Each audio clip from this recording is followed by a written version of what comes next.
여러분 안녕하세요. 오늘 우리가 살펴볼 분석 자료는 호르무즈 해협 봉쇄로 인해 촉발된 정말 시급하고도 시스템적인 위협에 관한 이야기입니다. 단순히 뉴스에 나오는 뻔한 지정학적 이슈가 아니에요.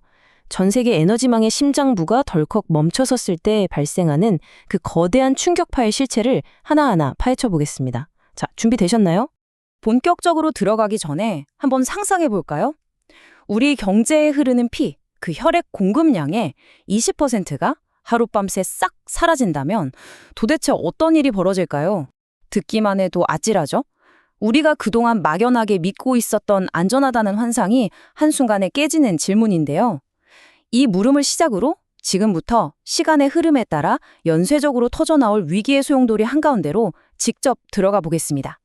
자, 그럼 1장입니다. 2천만 배럴의 충격, 시작되는 물리적 공백부터 짚어보죠. 사실 우리가 마주한 가장 무서운 현실은 서류상의 숫자가 아니라 뼈저리게 실질적인 물리적 현실입니다. 지금 이라크나 쿠웨이트 같은 나라들 하루 850만 배럴에 달하는 원유 생산을 그냥 멈춰버렸어요. 왜냐고요?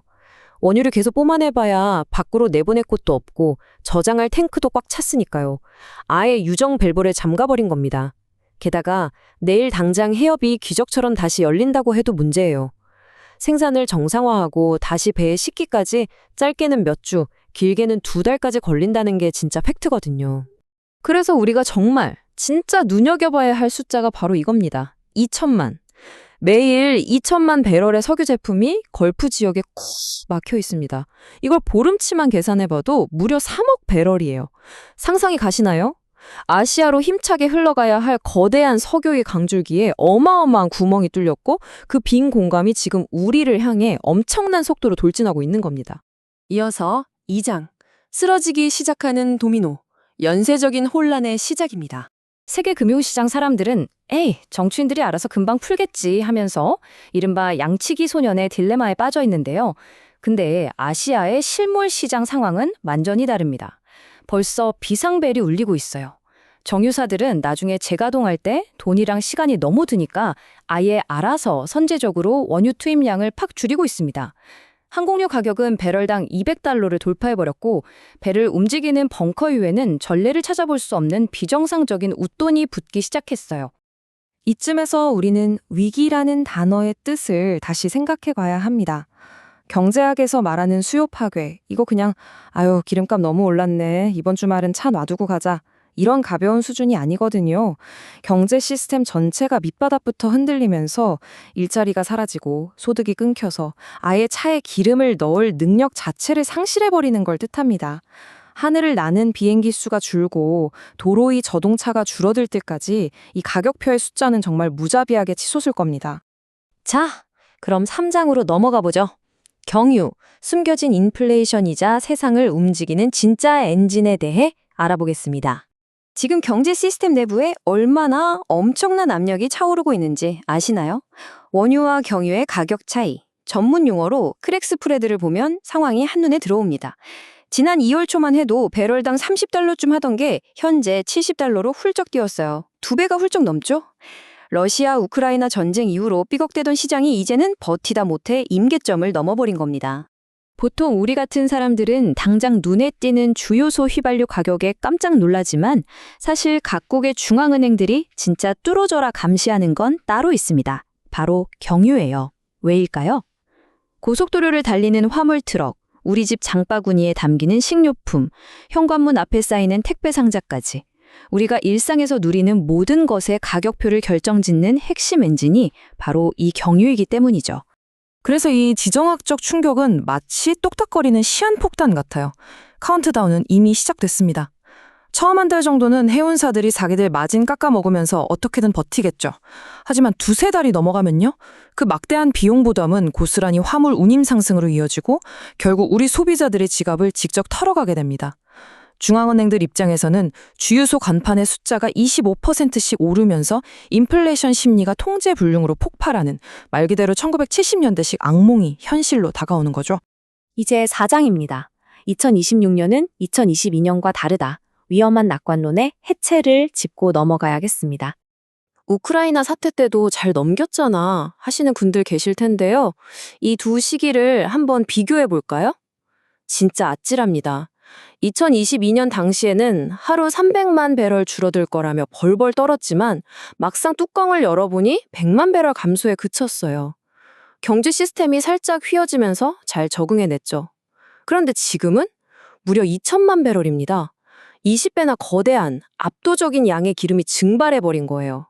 이건 시스템이 휘어지는 정도가 아니라 그냥 뚝 하고 부러져 버릴 대형 위기인 겁니다.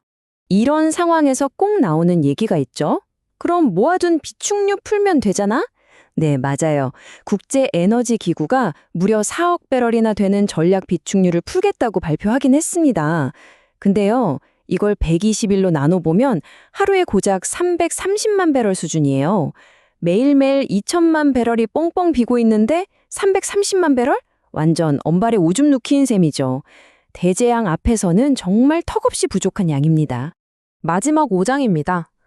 장부상의 숫자 뒤에 가려진 글로벌 사우스의 비극, 냉혹한 인류의 현실을 살펴보겠습니다. 이 제목이 자본주의 시장 논리의 가장 잔인한 민낯이 드러나는 지점입니다. 공급이 꽉 막혀서 물건이 부족할 때 누가 가장 먼저 소비를 포기해야 할까요? 안타깝게도 가격에 가장 민감한 힘없는 사람들입니다. 북미나 유럽 같은 잘 사는 나라들은 물가 올랐다고 하는 내겠지만 결국 어떻게든 천문학적인 웃돈을 얹어서라도 자기 나라 발전소를 돌릴 기름을 싹쓸이 해갈 겁니다. 그게 현실이니까요. 그렇다면 그 비싼 값을 칠 돈이 없는 나라들은 어떻게 될까요? 여러분, 2022년에 파키스탄으로 향하던 천연가스 운반선이 가다가 갑자기 유럽 쪽으로 뱃머리를 확 돌린 사건 기억나세요? 왜 그랬겠어요? 유럽이 부르는 값이 너무 높으니까 막대한 계약 파기 위약금을 물어주고도 남는 장사였던 거죠. 그 결과 파키스탄 사람들은 문자 그대로 칠흑 같은 어둠 속에 내버려졌습니다. 그러니까 이른바 글로벌 노스, 선진국들이 막대한 에너지 비용 때문에 끙끙대며 경제 침체와 싸우고 있을 때 남반구의 개발도상국 사람들은 아예 차원이 다른 생존의 문제에 부딪힙니다. 발전소가 서서 전기가 끊기고 난방은 꿈도 못 꾸고 밥질 기초연료조차 바닥나는 그야말로 물리적이고 절대적인 결핍 사태를 온몸으로 견뎌내야만 하는 겁니다. 정리해볼까요? 지금 글로벌 시장은 완전히 마비 상태입니다. 브렌트유가 하루아침에 배럴당 120달러에서 85달러로 곤두박질 치는 엄청난 롤러코스터를 타고 있잖아요. 정치인들 말 한마디에 내일 당장 바닷길이 열릴지 아니면 상황이 훨씬 더 나빠질지 모르는 이 극도의 불확실성. 이 불확실성이 톱니바퀴를 멈춰 세운 탓에 다들 이러지도 저러지도 못하고 그저 물리적인 팩트가 자신들의 멱살을 잡고 끌고 갈 때까지 숨 죽여 기다리고만 있습니다. 자, 그럼 오늘 분석은 이 질문 하나를 여러분께 던지며 마무리해볼까 합니다.